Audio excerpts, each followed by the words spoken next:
What are some important steps to write a scary story? These are vital to make your thrilling story really engaging. Create an eerie setting. Like darkness, shadows, creaky floors, isolated places, etc. Build suspense gradually.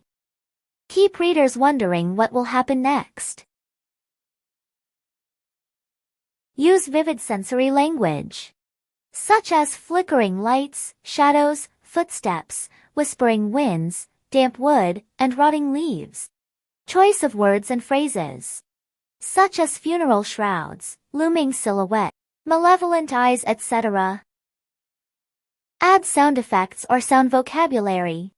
Words like thump, creak, howl, whisper, and rustle. Keep the mystery alive. Let some fear come from the unknown. Use powerful verbs and adjectives, such as he crept, he tiptoed, or he staggered. Use adjectives like eerie, haunted, ghostly, chilling, dreadful, etc. Develop a scary theme. Focus on common fears, being alone, darkness, betrayal, the supernatural, etc. Create a twist or surprise ending. Leave readers with something unexpected, maybe it was a dream or imagination. Use appropriate paragraph structure and linking words. Organize your story into beginning, middle, and end. In the other videos of Supreme English, we've elaborately shown you how to write meaningful paragraphs and detailed study of adjectives and adverbs to make any essay or story interesting. What comes next are 3 scary and mystery stories for you.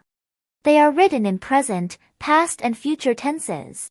Observe the specific vocabulary and tone used in order to bring fear, anticipation, suspense, tension, and curiosity. The stories are purely fictional, and all scary elements are made up just to entertain and spark your imagination. Carefully observe the verbs, the action words, and how they help us communicate in present, past, or future tense. At the end of each story and at the end of this video, activities that you can do are provided, which strengthen and reinforce what you learned today. Let's go through a story written in present tense. It communicates actions that we do now or regularly. Pay attention to the verbs that are in present tense, some are colored in green for you. The campground calamity. The forest feels alive as Dayu, Camilla, Oliver, and Arjun make their way along a narrow, leaf-covered trail. Towering pine trees surround them, their branches casting eerie shadows under the setting sun.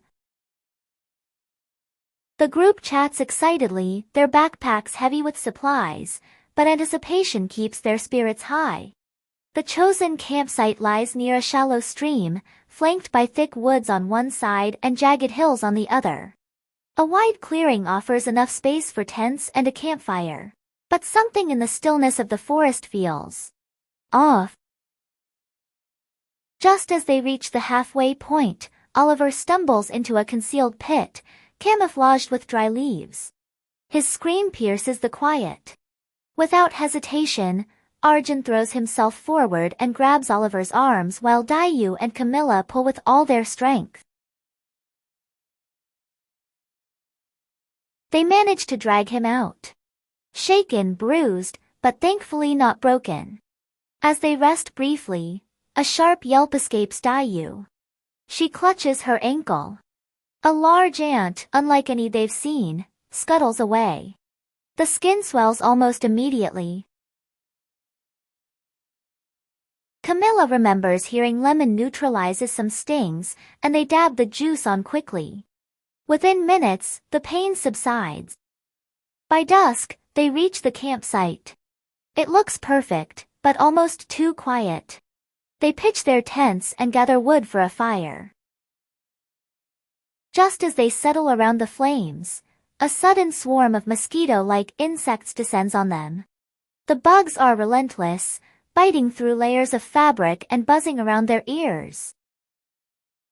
Scratching furiously and now thoroughly irritated, they hastily decide to move deeper into the woods, even though night is fast approaching. The relocation is hectic and disorganized. In the confusion, Oliver slips on a slick, moss-covered rock near a shadowy pool. With a splash, his expensive smartphone disappears beneath the murky surface. He swears under his breath, furious, but there's no time to retrieve it. They trudge on, swatting away the insects and trying not to trip in the growing darkness. Eventually, they reach a second clearing, smaller and darker than the first. The atmosphere here feels heavier, almost as if the trees themselves are leaning in. Tired and unnerved, they set up camp again. Just as they begin unpacking, Arjun stiffens. "Where's my backpack?" he mutters. They check everywhere, inside the tents, under the gear, even around the perimeter, but it's simply gone. Not misplaced. Missing. A tense silence sets in. "We're not alone," Dayu murmurs, her voice quivering. Camilla swallows hard. Oliver's eyes narrow as he scans the trees. Behind a thick bush, a pair of glowing eyes appears. Then vanishes. A moment later, it returns, only to disappear once more. The air feels colder. Something is watching them. They cluster around the dwindling campfire. Then, out of nowhere, a low, menacing growl rumbles through the trees. It sends a chill down their spines. "What was that?" whispers Camilla. Arjun checks his phone. No signal. Camilla tries hers. Completely drained. Oliver grimaces, remembering that the only phone with emergency satellite access was his. Now at the bottom of a swampy pool. Alarmed, they decide that venturing into the woods in total darkness without torches would be reckless. Staying put is the lesser evil. They sit shoulder to shoulder, wrapped in blankets, gripping each other's hands as the fire flickers lower. The night feels endless, and every rustle seems amplified. Shadows shift around them like living things. At last, a pale light begins to stretch across the treetops. But even at dawn, the forest feels oddly lifeless. No birdsong. Just silence. Arjun, stepping outside the tent, suddenly halts. He gestures for the others to come. There, in the soft earth, is a massive footprint far larger than any humans. It's deep and well-defined, with clawed toes. "This looks just like the creature from the thriller Grab You to Gobble," Dayu says, her face drained of color. No one responds. They pack up in silence, hands trembling. Their movements are fast and nervous. As they start to hike away, they finally glance back. Through the trees, partly obscured by mist, a towering figure stands near their campsite. It's motionless. But its sheer size is enough to leave them petrified. They don't speak. They just run. Branches scraping their arms, lungs burning. Only when they break through to the forest's edge and see distant rooftops do they slow down. Dayu says. Her face drained of color. But even then, they feel it. Something from that forest is still there, still watching. Leaving behind nothing but horrified memories and unanswered questions. How did you find the story? Did you notice the story is given in present tense? Towards the end of this video you are given an exercise to practice different tenses. This will improve your competence of spoken and written English. Now it's time for an interesting activity. Here are some topics that you can write scary or mystery stories on. Choose one every day and write at your own pace. Then read it aloud to yourself or a friend. Over time, your writing and spoken English would have advanced substantially. Also, try to write these stories in present tense. The last knock. Shadows in the mirror. Don't open the door. Whispers from the basement. The thing under my bed. Midnight at the old house. Trapped in the dark. The doll that moved. The forgotten room. Eyes in the forest. Listen to the following thrilling story of 5 curious young kids who liked exploring places. It's a scary story given in past tense. Observe the specific vocabulary, tone, and especially the verbs that are in the past tense. Features of scary elements are for educational and entertainment purpose only. And obviously you know these are all fiction. The creepy House of Whispers. The old Victorian house loomed at the edge of the forest, its shattered windows glinting like jagged teeth in the moonlight. For decades, villagers whispered about the horrors within. Shadowy figures pacing the halls, blood-curdling screams at midnight, and a putrid stench of decay that clung to its walls.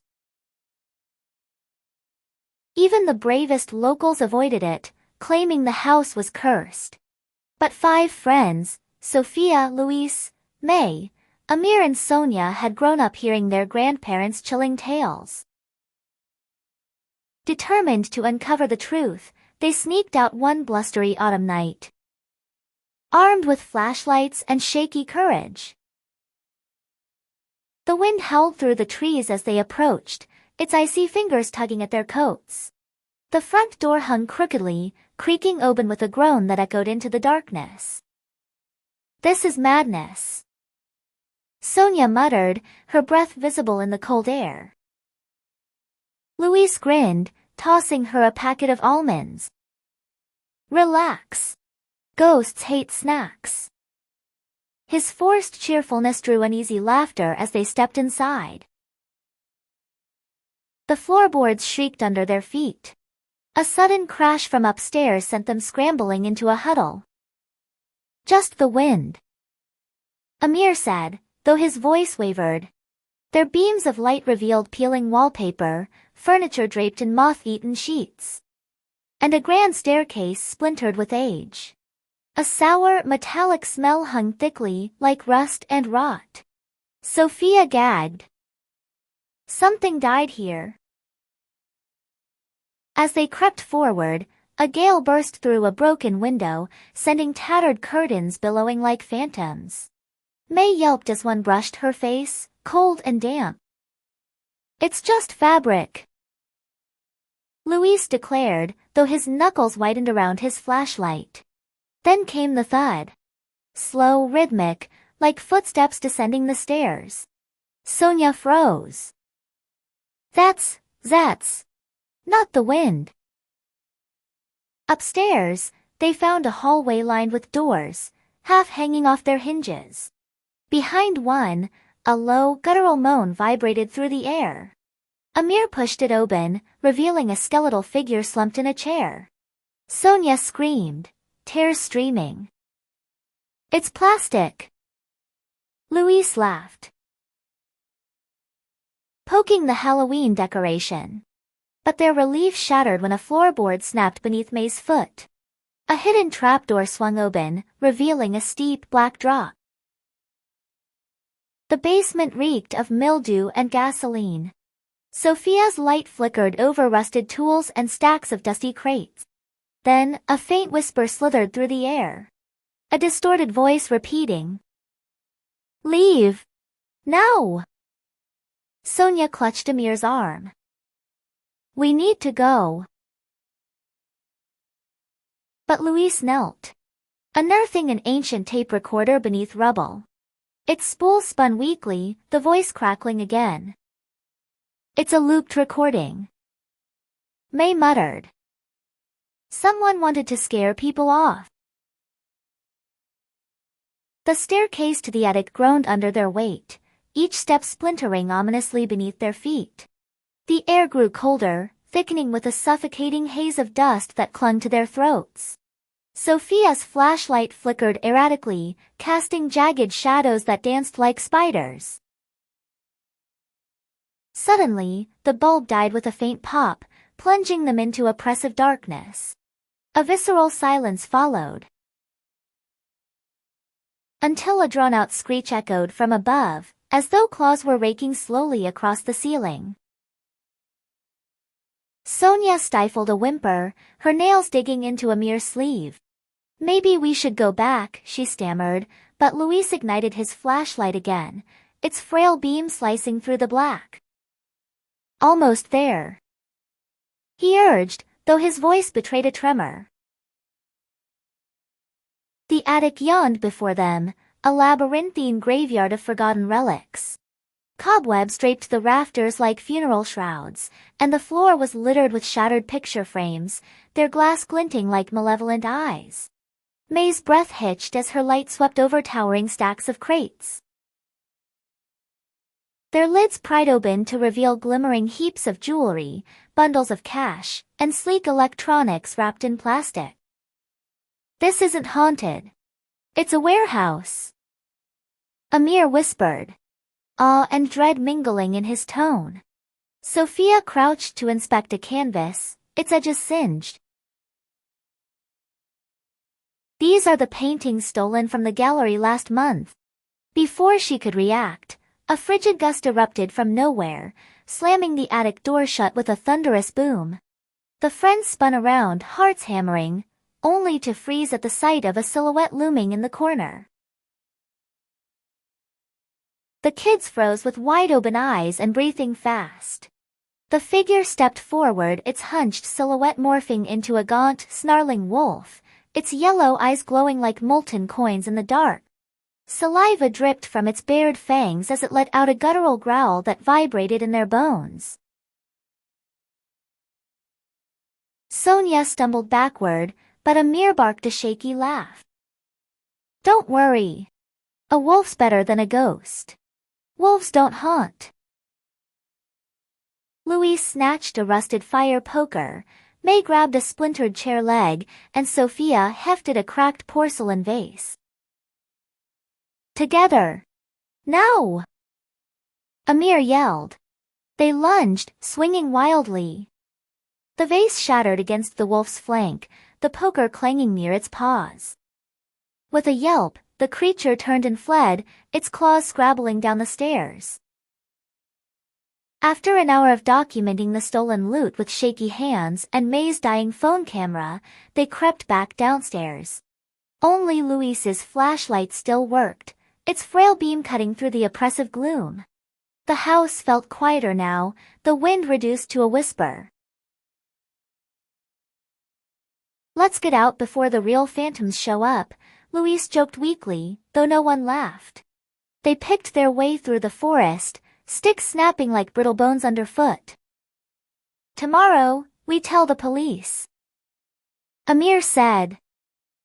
"And maybe get medals," Sophia added, earning a half-hearted chuckle. As they reached home, Luis grinned. "Guess ghosts hate almonds and wolves." Sonia finally smiled, though her eyes lingered on the dark tree line. The house stood silent in the distance. But as the sunrise tinged the sky pink, a lone curtain twitched in its attic window. No breeze stirred. Did you enjoy the story? Now play the video again and read the story aloud yourself. Also notice the verbs, action words, most are in past tense. Verbs that are in past tense help us talk or write about incidents that happened or ended. The first few verbs are colored in green for you. Notice how all the remaining verbs are talking about past too.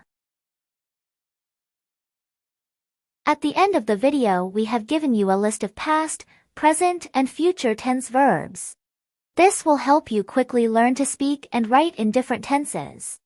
Also at the end of the video you can find the meanings of useful vocabulary that we've used throughout the video. Now it's time for an interesting activity. Here are some topics on which you can write scary stories in past tense. Choose the ones you like best. After writing, read it aloud to yourself or a friend. This helps you master writing and speaking. Secrets behind the wall. A note with no name. The case of the broken clock. Disappeared at dawn. The locked drawer. Voices from the attic. The stranger's clue. The puzzle in the park. Mystery at Maple Street. You might want to write only 2 short paragraphs at the beginning and gradually increase the number as days go by. Don't be scared of making mistakes in writing or speaking, as you will always improve as you continue the practice. You may use the topics given to deliver speeches on or to tell stories to a friend or sibling in order to improve your speaking skills. In our forthcoming videos, we will go through perfect and perfect continuous tenses using engaging stories and incidents. That will bring a deeper knowledge to you in reading, writing, speaking and listening, common phrases, spellings and syntax patterns. As a result, you'll feel more confident in using the language. You may also like to repeat the stories phrase by phrase as they are spoken, which will help you strongly in the native pronunciation. Here is an aspirational story of 2 sisters who have a passion to become scuba divers. They always dream about their bold dive in different oceans. This inspiring story is given in future tense. Actions or incidents that will happen in the future. Pay attention to the complex word choices and verbs that indicate future. The first few are colored in green for you. Ambitious dive. Claudia and Hillary, sisters with minds as sharp as their strokes in the pool, will often find themselves perched on the edge of their dormitory rooftop, gazing at the stars. Claudia, her fingers stained with engine grease from tinkering with robotics, will muse. Imagine designing submersibles that glide through the Red Sea's coral labyrinths, precision engineering meeting nature's blueprints. Hillary, ever the pragmatist, will counter with a smirk. And I will draft legislation to protect those reefs. No corporations touching our underwater Eden. Their laughter will dissolve into the night, but their conversations will always drift back to scuba diving, their shared escape from textbooks and deadlines. By sophomore year, they will enroll in a POTI certification course, juggling labs and mock trials with buoyancy drills. In the campus pool, Claudia will adjust her regulator, muttering, "If I can calibrate a torque wrench, I can master this BCD." Hillary, practicing emergency ascents, will retort, "Says the girl who once forgot to inflate her tank. Remember, engineer, airflows aren't optional." Yet beneath the banter, nerves will simmer. What if our gauges fail mid-dive? Hillary will whisper one night, her voice fraying. Claudia will grip her sister's hand. We will troubleshoot. Like we always do. Their inaugural dive in the Red Sea will leave them breathless. Schools of angelfish will swirl around them like living confetti, and Hillary will hover above a coral tableau, her flashlight revealing neon nudibranchs. But euphoria will shatter when Claudia's fin snags on a ghost net. A spectral tangle lurking in the blue. Panic will claw at her throat as she signals Hillary, who'll slice through the filaments with a dive knife, her movements deliberate, a lawyer's precision under pressure. Later, on the boat, Claudia will rasp, "Thought I'd become fish bait." And Hillary will grin. Objection overruled. You're stuck with me. The Maldives will test them further. Drifting through a channel at dusk, they'll encounter a prowling reef shark, its silhouette slicing the twilight.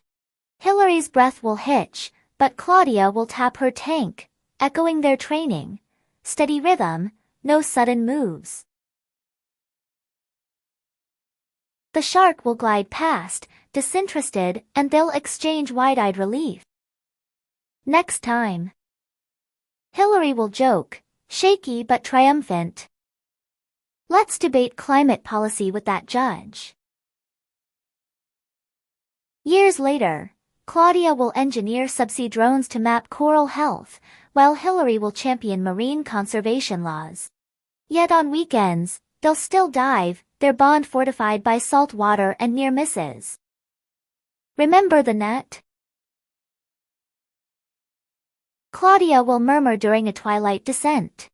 Hillary will adjust her mask, eyes gleaming. Always. But look ahead, the abyss is calling.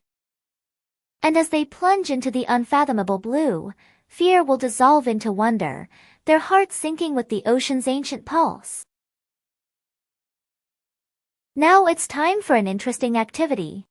Here are some topics on which you can write scary stories in future tense. Choose the ones you like best. After writing, read it aloud to yourself or a friend.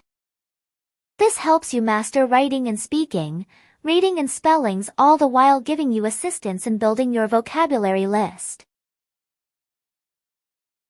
The silent scream. Footsteps in the fog. The room with no exit. Whispers at midnight. The vanishing shadow. A message in red. Trapped behind the wall. The mirror knows. Echoes of the forgotten. The masked visitor. You can find the meaning of some of the useful vocabulary from the video here. Construct sentences of your own using this list of vocabulary to familiarize them more.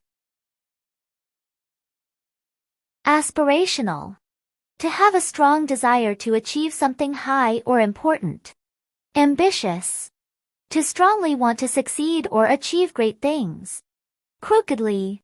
To move or be positioned in a bent, twisted, or not straight way. Splintered. To break into small sharp pieces. Labyrinth. A maze or a complicated network of paths that is hard to find your way through. Pragmatist. A person who deals with things in a practical and realistic way rather than depending on ideas or theories. Robotics. The science and technology of designing, building, and using robots. Malevolent. To have or show a desire to harm others or do something evil. Anticipation. To feel excited or nervous while waiting for something to happen. Silhouette. A dark shape or outline of someone or something seen against a lighter background. Marine conservational laws. To follow rules made to protect ocean life and the environment. Emergency ascents. To rise quickly to the surface in water when something goes wrong while diving. Buoyancy drills. To practice staying balanced and floating properly in water during scuba training. Deliberate. To do something on purpose, with careful thought or intention. Inspirational. To make someone feel hopeful, excited, or motivated to do something good or brave. Unfathomable.